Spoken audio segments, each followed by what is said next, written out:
വരുമ്പോ ഈ പറയുന്ന രാജാവ് ഈ പ്രഖ്യാപനങ്ങൾ നടത്തുന്നതിന് മുമ്പ് ഈ നാട്ടില് ഈ കേരളത്തില് ഇതൊക്കെ അന്വേഷിച്ചിട്ട് വേണ്ടേ നടത്താൻ?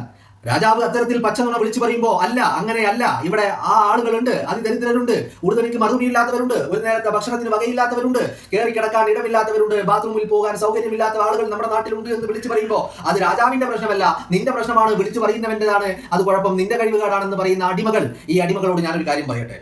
നിങ്ങളുടെ രാജാവിന്റെ മന്ത്രിസഭയിലെ മന്ത്രിയാണല്ലോ OR കേളു.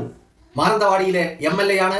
വയനാട്ടിൽ നിന്നുള്ള മന്ത്രി, പ്രതിനിധാനം വയനാട് എന്ന് പറയുന്ന ജില്ലയെ പ്രതിനിധാനം ചെയ്യുന്ന മന്ത്രിയാണ് ഈ OR കേളു. OR കേളുവിന്റെ മണ്ഡലമായ മാനന്തവാടി, ആ മാനന്തവാടി മണ്ഡലത്തിൽ നിങ്ങളൊന്നെടുത്ത് പരിശോധിച്ച് നോക്ക്.